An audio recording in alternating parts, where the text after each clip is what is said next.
you fed up of just using the first 3 or 4 frets when you're playing your ukulele? Well, let's open up the fretboard. Hello, it's me, the ukulele teacher, and today I'm going to teach you how to spice up your chords, move up and down the entire fretboard, and basically start to understand just a little bit more about how the ukulele actually works. After this lesson, the next time someone asks you to play a chord of C, you won't just be stuck doing this, you'll be spoilt for choice.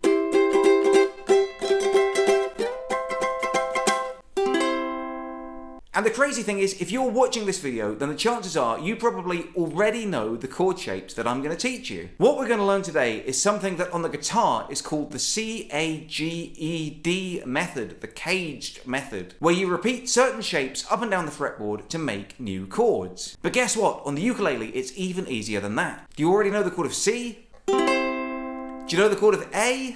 Do you know the chord of G? Then that means that you already know not just 1, but 4 ways to play every single chord you already know up and down using the entire fretboard. Like I said, the ukulele is easier than the guitar, so instead of calling it the caged method, we're just going to call it the CAG method, or the C-A-G method. Confused? Let me break it down for you. On a ukulele, you can find the same notes repeated several times up and down the fretboard. So for example, let's take that C major scale.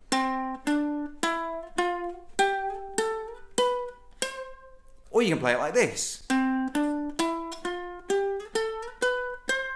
Or you can play it like this. You'll notice that I played exactly the same notes, but they were in different positions on the fretboard. What this means is that not only do you have options when you're playing tunes, but it gives you options when you're playing chords. And the great thing is, once you know the chords of C, A, and G, you can repeat those basic shapes up and down the fretboard to find new ways of playing your old chords. And these are called inversions. Let me show you exactly what I mean. Let's take our C major chord. But if we take our A major shape and slide it up the fretboard, and then use our first finger here to create a little bar for ourselves to basically replace the nut of the ukulele, that gives us another way to play the chord of C major. We've got a C down here, and then using our A shape, we can play it up here. Let's do the same with our G shape. If we take our normal G shape here, and slide it up the ukulele, and then we can add our 4th finger up here to the 9th fret if we like, that gives us another way of playing the chord of C major. You don't actually have to use that pinky if you don't want to.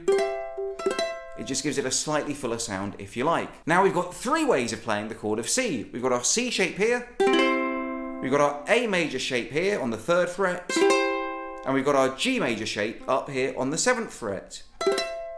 That's 3 ways of playing the chord of G, and then after C, A, G, it repeats again. We repeat that C shape here, but we slide it all the way up to the 12th fret, so it's an octave higher. So that's 4 easy ways to play the chord of C major using just those 3 shapes of C, A, and G.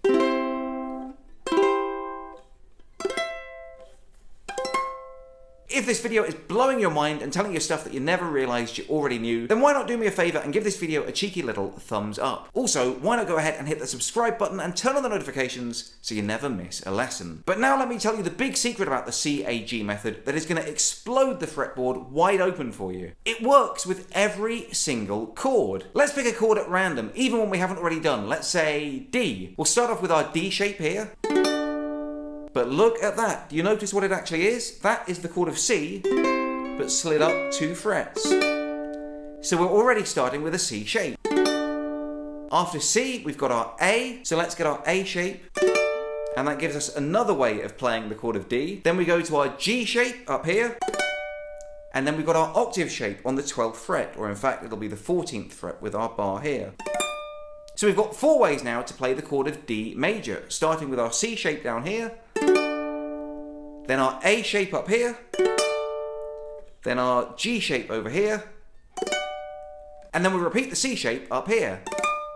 By the way, this beautiful ukulele that I'm using today was given to me by my good friends at Carla. This particular ukulele is one of my favourites to use because it's got a little cutaway up here, which makes it a lot easier when you're playing those tricky chords up at the 12th fret. You've got a little bit more finger room. If you'd like to find out more about this particular uke or any of the ukes that I use, then click on the special link in the video description below, and just because you watch my videos, you'll get an exclusive discount on anything on the Carla website. How about we try an F? I'm sure you guys all know the chord of F down here. But if we pretend that this nut is actually an invisible fret down here, then really you can see that the F shape is exactly the same as the G shape. So using the C-A-G method, the F chord is really a G shape down here. And after the G shape, we know that we play a C shape. So our C shape is up here on the 5th fret. Then we have our A shape up here.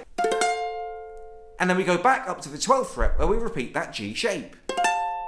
So there we've got 4 ways to play the chord of F, using the G shape, the C shape, the A shape, and the G shape up here on the 12th fret.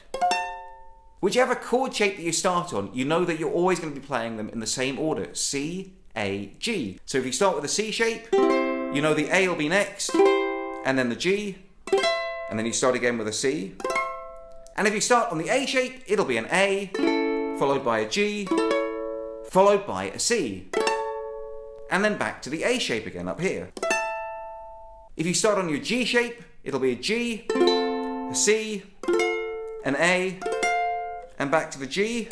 And not only does the CAG method work for major chords, it works for every kind of chord there is. For example, the minor chords, you've got your C minor, A minor, G minor, and C minor up here.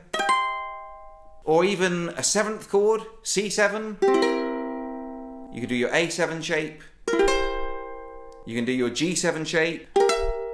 And your C7 shape up here.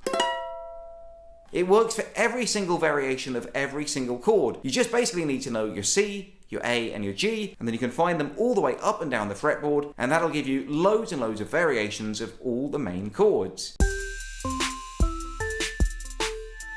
Here's 3 reasons why it's important to learn your inversions. 1. When you're playing with friends, if you're all playing the exact same chord, it can sound a little bit boring. But if some of you are playing your chords in the open position down here, and some of you are playing it in, for example, the G shape up here, it just makes the sound a bit fuller. Knowing your inversions is also really good for finger picking, because when you're just playing a C major chord down here, that's fine, but it's a little bit limited. But if you also know that you can play a C major like this, or like this, or like this, or up here, then you have suddenly loads of notes that'll go with your finger picking.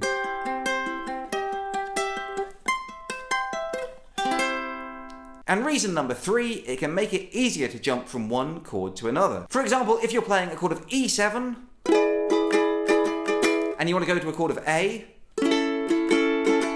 that's one way of doing it, but using the CAG method, you can just move one finger.